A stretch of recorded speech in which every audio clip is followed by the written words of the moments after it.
Good morning বন্ধুরা, তোমরা সবাই কেমন আছো? আশা করছি ভালো আছো। আমিও খুব ভালো আছি। Welcome to Bengali blogger Sonali. Welcome আর নতুন ভিডিও নিয়ে। আজকে সকাল সকাল কাজ সেরে রান্নাঘরে চলে এসেছি। কাল রাতে বাসনগুলো মেজে রেখেছিলাম, আজকে ঘরটা মুছছে।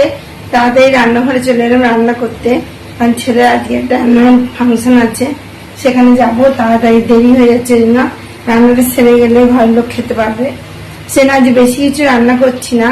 আজ মঙ্গলবার যেহেতু একটু নিম পাতা ভাজবো, আর পটল দিয়ে আলু দিয়ে হবে রুই মাছের ঝোল গরমের সবজি দিয়ে, আর হবে বাঁধাকপি চিংড়ি। এই 3 রকমের পদই করবো। আর ভাত আমার হয়ে গেছে, ভাত উপর দিয়ে দিয়েছি। ভাত হয়ে গেছে, উদা রয়েছে। আর এখানে বাঁধাকপি মশলাও আমি রেডি করে নিই। প্রথমে আলুটা ভেজে নিয়েছি, অল্প করেই আলু দিয়েছি।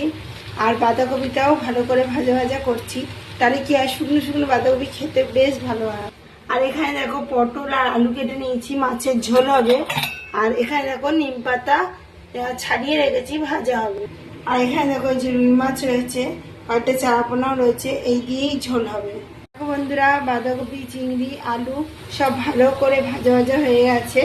আমি এর মধ্যে এবার এই যে মশলাটা বানিয়ে রেখেছি, মশলাটার মধ্যে দিয়ে ভালো করে কষিয়ে নেব। দেখো বন্ধুরা, এর মধ্যে এই মশলাপাতি দিয়ে দিয়েছি, দিয়ে এবার কষাচ্ছি ভালো করে, যতক্ষণ না তেল ছেড়ে আসছে চারিদিক দিয়ে, আর বাঁধাকপিটা সুন্দরভাবে কুক হয়ে যাচ্ছে।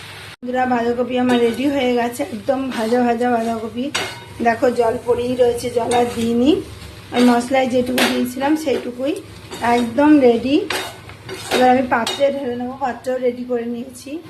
বাঁধাকপি তুলে নিয়ে কড়াইতে আবার মাছ দিয়ে দিয়েছি। দেখো মাছ ভাজা করছি, মাছগুলো লাল লাল করে ভেজে নেবো। আর এখানে তো পটল আলু কাটাই আছে, শুধু মশলাটা রেডি করতে হবে বাটিতে।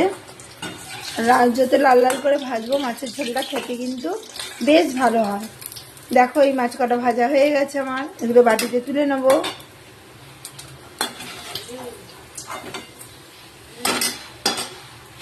এই যে মেয়ে খেতে বসেছে ভাত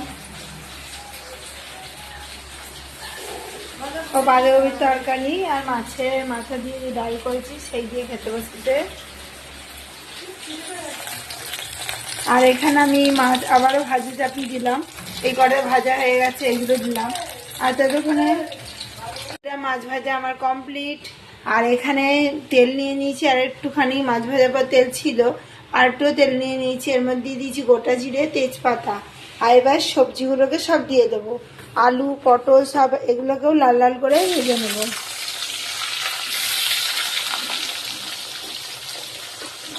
সবজিগুলো আমার দেওয়া কমপ্লিট।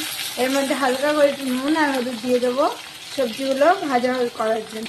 পটল আর আলু ভাজা করার জন্য আমি নুন আর হলুদ দিয়ে দিলাম। পটল আমার সুন্দর করে ভাজা হয়ে গেছে। আমি তারপর মশলা একবারে রেডি করে মশলা দিয়ে দিয়েছি, দেখতেই আছে। আর গন্ধটাও কিন্তু সেই এসছে। আর এনে জল নিয়ে নিয়েছি, জল দিয়ে দিয়ে কষিয়ে নেবো ভালো করে।